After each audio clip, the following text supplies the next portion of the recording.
CBSE ने आज सुबह से फिर करीब 4 लाख बच्चों को फंसा रखा है। पुनर्मूल्यांकन के लिए जो आवेदन करना था, जिसका लिंक आज जनरेट होना था, वो अभी तक भी ओपन नहीं हो रहा है। और समझते हैं कि सीबीएसई आगे इसको किस हिसाब से डील करेगा इस समस्या से कि अभी तक जो लिंक ओपन नहीं हो रहा है। अपनी सहयोगी रश्मि शर्मा से।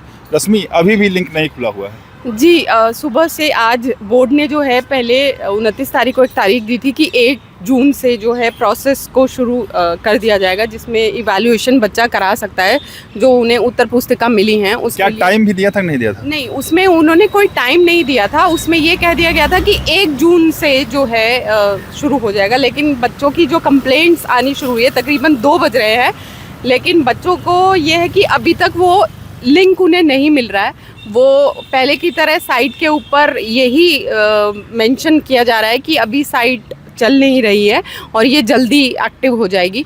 लेकिन इस चक्कर में बच्चे बहुत ज़्यादा परेशान इस वजह से भी हैं। आज जेई का वो भी रिजल्ट आया, एडवांस का रिजल्ट भी आ गया है और उसमें इस बार 75% की एक अनिवार्यता भी एक लगाई गई है, बाध्यता। तो उस वजह से कई बच्चे ऐसे भी हैं जिनका 1% या आधे परसेंट से रिजल्ट नीचे हो रहा है, तो वो जेई की उस पात्रता से बाहर हो जाएंगे।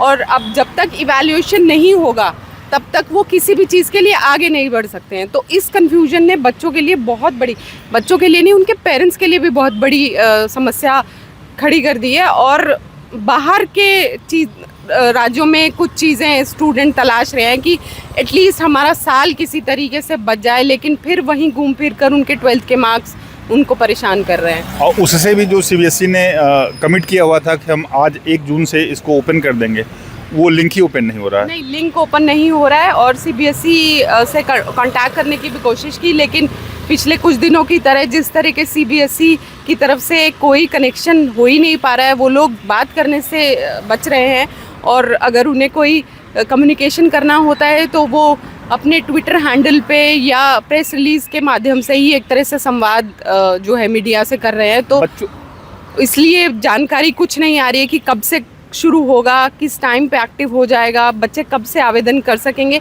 या कितने दिन उन्हें मिलेंगे, इस बारे में कुछ आधा दिन आज बीत ही चुका है। आधा दिन बीत चुका है। तक की डेट दी हुई है। इन केस अगर ओपन भी नहीं, 5 डेट तो दी ही नहीं, डेट तो कोई मिली ही नहीं। इसी वजह से स्टूडेंट को चिंता भी है कि अगर ये भी आगे बढ़ गया तो फिर सब चीज़ें आगे आगे आगे आगे बढ़ती जाएंगी। और ये शायद दिक्कत इस वजह से भी ज़्यादा है कि जब से रिजल्ट आया है 12th का, जब से पुनर्मूल्यांकन के लिए आवेदन का प्रोसेस या उत्तर पुस्तिका लेने के आवेदन का प्रोसेस ऑन किया हुआ है, तभी से कई तरह के तकनीकी समस्याएं भी आ रही हैं और सीबीएसई पे कई तरह के सवाल भी उठे हैं। सीबीएसई ने माना भी है कि गलती हुई है। तो बच्चे ये भरोसा नहीं कर पा रहे हैं कि जो आज की डेट दी हुई है पुनर्मूल्यांकन के लिए आवेदन करने की, वो आज से शुरू हो पाएगी, नहीं शुरू हो पाएगी। इस वजह से भी उन पे दबाव ज़्यादा होगा बच्चों जी, जो मैं भी अभी ट्विटर हैंडल पे बच्चों की क्वेरीज को देख रही थी, उसमें यही चीज़ आ रहा था कि आज भी क्या ये चीज़ शुरू हो पाएगी कि नहीं हो पाएगी, हम कर पाएंगे कि नहीं कर पाएंगे। क्योंकि 4 लाख बच्चों ने सिर्फ आंसर शीट को देखने के लिए आवेदन किया था, जिसमें से 11 लाख कॉपीज़ एक तरह से हुई थी। क्योंकि अगर एक बच्चा एक आवेदन कर रहा है तो किसी बच्चे ने 2 सब्जेक्ट के लिए आवेदन किया था, किसी ने 3 के लिए आवेदन किया तो वो 11 लाख से अधिक कॉपी है। तो यानी 11 लाख कॉपीज़ के लिए अगर बच्चा उसमें से आधा भी पुनर्मूल्यांकन के लिए जाता है, जिसको बढ़वाने हैं अंक, और क्योंकि बोर्ड पहले कह चुका है कि अगर अंक बढ़ते हैं तो फीस जो है उनकी वापस हो जाएगी, लेकिन इन केस अगर नहीं बढ़ते हैं या घट जाते हैं तो बोर्ड के पास इतना पैसा जाता जा रहा है और बच्चे इतना ज़्यादा कंफ्यूज हैं कि क्या मतलब हमारे लिए आगे क्या फ्यूचर है। अगर अभी हमारे 12th का रिज़ल्ट आए हुए लगभग 13 तारीख को रिज़ल्ट आ गया था, 13 मई को, और आज 1 जून हो गई है और वो 12th के रिज़ल्ट से ही आगे अभी तक निकल नहीं पाए हैं। और बोर्ड के सामने दूसरी बड़ी चुनौती अभी ये भी आ रही है, अभी इस चीज़ को डील नहीं कर पा रहे। अभी 10वीं का दूसरी बोर्ड का रिजल्ट उन्हें देना है, जो कि जून के मध्य तक देना है। फाइनल रिजल्ट होगा 10th के बच्चों का। जी, वो फाइनल रिजल्ट होगा और 1 जुलाई से क्लासेस शुरू हो जाएंगी, दोबारा से स्कूल ओपन हो जाएंगे। तो बच्चा जो प्रोविजनल एडमिशन लेकर गया हुआ है अभी 11th क्लास में, जब उसे एक्चुअल रिजल्ट मिलेगा तो हो सकता है कि वो 11th में उस सब्जेक्ट के लिए बीटी नहीं कर पा रहा, तो वो एक दिक्कत भी आई। 12th के साथ साथ 10th के बच्चों की भी दिक्कत, अब जिस हिसाब से ये प्रोसेस आगे बढ़ता जा रहा है, डिले होता जा रहा है, उनकी भी दिक्कतें बढ़ती जा रही हैं।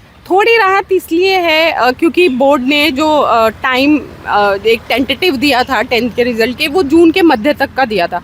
लेकिन जब तक वो 12th वाले से ही नहीं निकल पाएंगे तो वो फिर 10th के, या हो सकता है कि वो साथ साथ लेकर चल रहे हो। पूरी मशीनरी जिस हिसाब से सीबीएसई पे सवाल उठे हैं और लगातार सवाल उठ भी रहे हैं, अलग अलग जगह पे सीबीएसई फंस भी रहा है टेक्निकल इशूज में, कई तरह के टेक्निकल इशूज में, उससे ये नहीं लगता कि सीबीएसई का फोकस इस समय 12th के अलावा किसी और चीज़ पे होगा? नहीं, अभी तो फिलहाल 12th पर ही फोकस ये है क्योंकि बच्चा बहुत ज़्यादा था इस क्लास के लिए, और ये एक ऐसी क्लास है जिसको अब 12th के बाद आगे अपनी फ्यूचर के लिए तैयारी करनी होती है, या कॉम्पिटिटिव एग्ज़ाम देने होता है, या एडमिशन चाहिए होता है। सीयूटी आने के बाद वो एक दिक्कत तो ख़त्म हो गई कि 12th के मार्क्स की कोई बाध्यता नहीं रहती है, लेकिन कई जगह अभी भी जहाँ सीयूटी से एडमिशन नहीं होता है वहाँ पे 12th के मार्क्स ज़रूरी होते हैं। और इसलिए जो टेक्निकल एग्ज़ाम्स हैं उसमें कई जगह पे ऐसा भी होता है कि मिनिमम एलिजिबिलिटी जो कि एक चाहिए होती है वो 50% या 60% कई जगह पर होती है।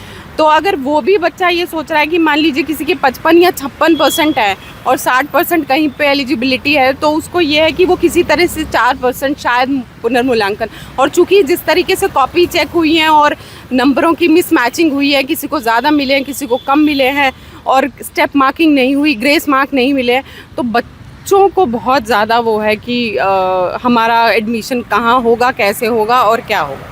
तो बच्चों की समस्या जिस रेशियो में बढ़ती जा रही है, सीबीएसई उस रेशियो में उनको सॉल्यूशन समाधान नहीं दे पा रहा है। आज पुनर्मूल्यांकन के लिए उनको आवेदन करना था, जिसकी डेट आज 1 तारीख दी हुई थी 1 जून से, करीब 4 घंटे बीत गए हैं, अभी तक वो प्रोसेस शुरू ही नहीं हो पाया है। अभी के लिए बस इतना ही। वीडियो जर्नलिस्ट जी पाल के साथ मैं संतोष कुमार, अमर उजाला के लिए नमस्कार। आपके राज्य की खबरें, आपके शहर की खबरें सबसे पहले जानने के लिए देखते रहें अमर उजाला। चैनल को सब्सक्राइब जरूर कर लें और पाएं हर अपडेट।